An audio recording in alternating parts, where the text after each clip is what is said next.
Touch the reality studiot মই পৰিস্মিতা এই মুহূৰ্তত লৈ আহিছো এটা ডাঙৰ খবৰ যেহেতু এতিয়া ৰাজ্যবাসীয়ে লাভ নকৰিব সুলভ মূল্যৰ যিসমূহ সামগ্ৰী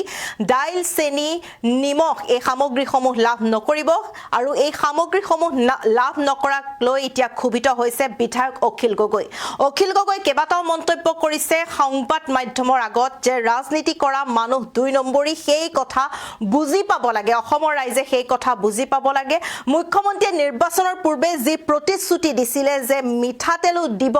কিন্তু এই প্ৰতিশ্ৰুতি সম্পূৰ্ণৰূপে এতিয়া অসাৰ হৈছে সংবাদ মাধ্যমৰ আগত এক প্ৰকাৰে খুব উজাৰিছে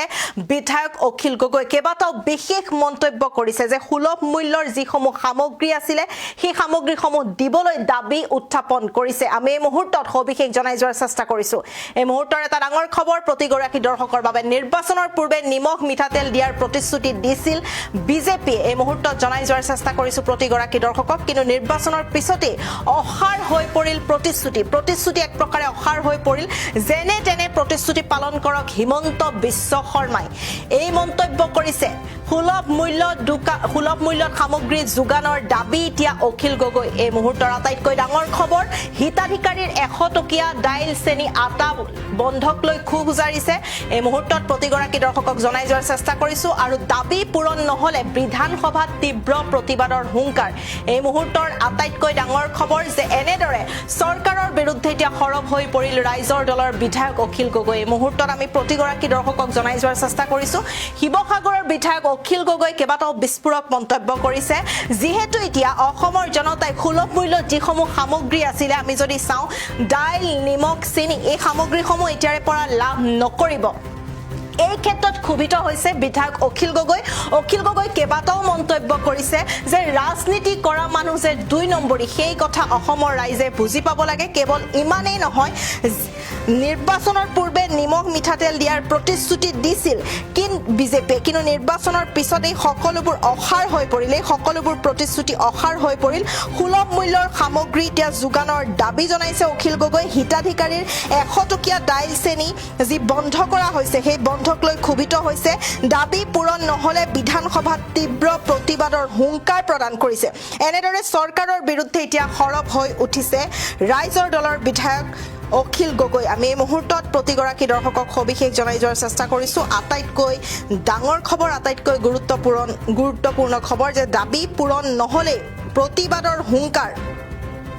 এই মুহূৰ্তত প্ৰতিগৰাকী দৰ্শকক আমি সবিশেষ জনাই যোৱাৰ চেষ্টা কৰিছো কেবাটাও মন্তব্য কৰিছে বিধায়ক অখিল গগৈ এটাৰ পাছত আন এটা মন্তব্য কৰিছে শিৱসাগৰৰ বিধায়ক অখিল গগৈ যেনে তেনে প্ৰতিশ্ৰুতি পালন কৰক হিমন্ত বিশ্ব শৰ্মাই এই মুহূৰ্তত আমি জনাই গৈছো প্ৰতিগৰাকী দৰ্শকক আমাৰ হাতত মন্তব্য আছে আমি মন্তব্য শুনোৱাৰ চেষ্টা কৰিছো আৰু ডালি নিৰ্বাচনৰ প্ৰতিশ্ৰুতি অকল মানে এনেকুৱাই নাছিলে যে 100 টকাত নিমখ দিম চেনি দিম কি কয় আপোনাৰ তেল দালি দিম লগতে কৈছিলে যে একদম মিঠাতেলু দিম দেই বুলি কৈছিলে মিঠাতেলু দিম দেই বুলি কৈছিলে ড্ৰাইভাৰ